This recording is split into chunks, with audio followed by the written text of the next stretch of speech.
Hello friend, how are you all? My self Nazia. Class 6 NCERT history की book चल रही है। चैप्टर 1 ऑलरेडी अपलोड हो चुका है। चैप्टर 2 का पार्ट 2 है ये। शुरू करते हैं। हमारा topic a changing environment. Around 12,000 years ago there were major changes in the climate of the world। 12,000 साल पहले हमारे क्लाइमेट में कुछ मेजर चेंजेस शुरू हुए। With a shift to relatively warm condition, ठंडी से हम गर्मी की तरफ आए। In many areas this lead to the development of grassland, और बहुत सारी जगहों में ग्रासलैंड का डेवलपमेंट होना शुरू हुआ। This is turn lead to increase in the number of deer, antelope, goat, sheep and cattle, for example animals that survives on grass. इसकी वजह से क्या हुआ, बहुत सारे ऐसे जानवर जो ग्रास में जो ग्रास उनका फूड था, मतलब वो ग्रास को खाते थे और उन्हें खा करके वो सरवाइव करते थे। तो इन चीजों की वजह से उनका क्या हुआ, कंजम्पशन, खाने पीने की चीजों में क्या हुआ, इजाफा हुआ। तो उनका प्रोडक्शन में उनका ग्रोथ भी उतना ही होगा। तो इसी वजह से उनका नंबर बहुत ज्यादा इंक्रीज हुआ। So those who hunted this animals now follow them, जो इन जानवरों का शिकार करते थे उन्होंने क्या किया, इनको फॉलो करना शुरू किया। Learning about their food habit, उनके खाने पीने की चीजों के बारे में समझा। एंड देयर ब्रीडिंग सीजन, और उनके सीजन के बारे में समझा। It is likely that this help people to start thinking about herding and rearing, और इसकी मदद से उस वक्त के लोगों के अंदर ये समझ पैदा हुआ कि किस तरीके से हम जानवरों को हर्डिंग और रीडिंग कर सकते हैं, मतलब उसे पाल सकते हैं, उसको बहुत सारी चीजें उसके यूज में ला सकते हैं। दिस एनिमल देमसेल्फ, और वो एनिमल्स खुद से भी इस तरीके से सर्वाइव करते हैं। फिशिंग ऑल्सो बिकम इम्पोर्टेंट, और उस वक्त लोगों के लिए फिशिंग करना भी, मतलब मछली पालना भी लोगों के लिए इम्पोर्टेंट हो गया था। फिशिंग, मछली पकड़ना या पालना, वो भी इम्पोर्टेंट हो गया था। सो नेक्स्ट है the beginning of farming and herding. अब फार्मिंग और हर्डिंग की शुरुआत हुई। This was also a time when several grain bearing grasses including wheat, barley and rice grow naturally in different parts of the sub continent. ये एक ऐसा वक्त था फ्रेंड कि बहुत सारी जगहों पर ग्रासेस के साथ साथ व्हीट, बार्ले और राइस भी नेचुरली तौर पर सब कॉन्टिनेंट के अलग अलग पार्ट में ग्रो करने लगे थे। Men, women and children probably collected this grain as a food. जो मेन थे और वुमेन थे और बच्चे थे उस वक्त के, उन्होंने इस ग्रेन को एज अ फूड के तौर पर कलेक्ट किया। And learned where they grew, और उन्होंने सीखा कि वो कहाँ ग्रो करते हैं। एंड व्हेन दे राइप, और कब वो पकते हैं। This may have lead them to think about growing plants on their own, और ये सारी चीजें उन्हें हेल्प की कि किस तरीके से वो प्लांट को ग्रो कर सकते हैं। उनके अंदर सोच पैदा होने लगी कि अच्छा ये तब होता था, ये इस सीजन में ऐसे होता है, ये इस सीजन में से उगाया जाएगा, ये इस सीजन में पकेंगे। तो उनके अंदर ये सोच पैदा हुआ। तब जाकर के लोगों ने फार्मर्स बनना शुरू किया, मतलब वो फार्मर्स बने जब उन्हें इन सारी चीजों की नॉलेज हो गई थी। People could also attract and then tame animals by leaving food for them near their shelters। लोग क्या कर रहे थे, इस चीजों पर भी अट्रैक्ट हो रहे थे जानवरों को पालने में, और उन्हें खाने के लिए छोड़ने के लिए उनके आसपास के शेल्टर्स में। मतलब वो जानवरों को टैम्प करना भी शुरू किया, और उससे उन्हें मतलब पालना शुरू किया, उन्हें अपने पास रखा, अपने शेल्टर के नजदीक रखा। The first animal to be tamed was the wild ancestor of the dog। और जो सबसे पहला जानवर उन्होंने टैम किया था, उनमें वाइल्ड एंसेस्टर का जाति का एक डॉग था। Later people encouraged animals that were relatively gentle to come near the camp where they live।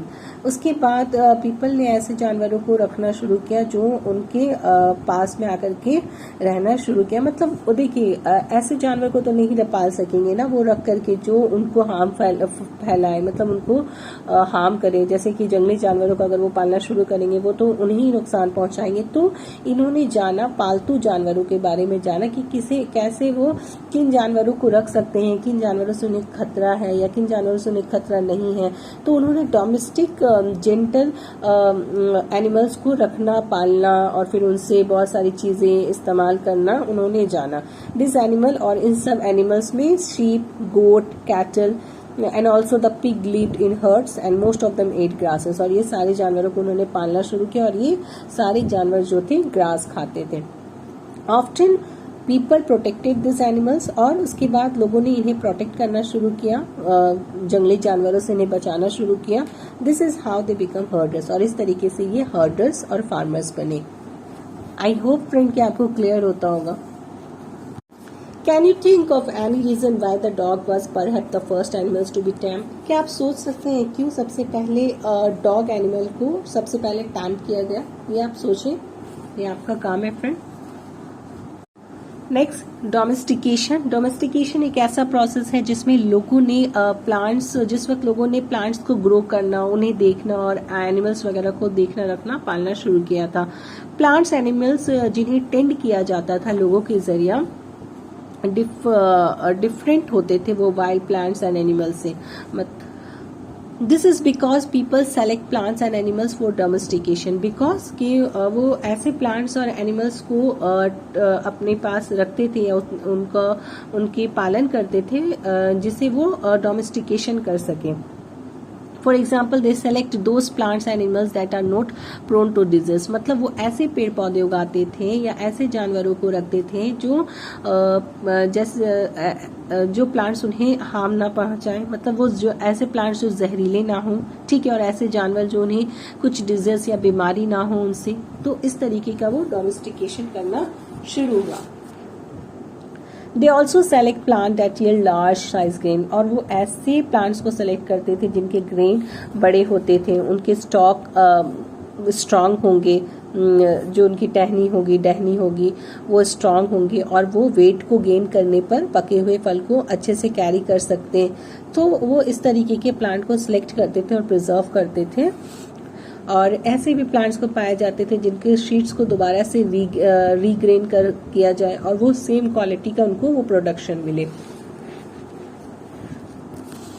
Animals में भी इसी तरीके से जेंटल एनिमल्स को सेलेक्ट किया जाता था ब्रीडिंग के लिए, जिसके नतीजे में एनिमल्स और प्लांट का डोमेस्टिकेटेड होता था और ये जंगली जानवरों से और प्लांट से अलग होता था. फॉर एग्जांपल जिस तरीके से आप देख सकते हो कि यहाँ पे पिक्चर्स में दांत दिए हुए हैं, एक वाइल्ड एनिमल्स का और एक जेंटल एनिमल्स का. तो इससे आपको समझ में आ सकता है कि कौन डोमेस्टिकेशन एनिमल्स है और कौन से वाइल्ड एनिमल्स है. Domestication was a gradual process that took place in many parts of the world, और डोमेस्टिकेशन एक ऐसा प्रोसेस है जो बहुत सारे वर्ल्ड के बहुत सारे हिस्सों में शुरू हो चुका था प्रोसेस इसका.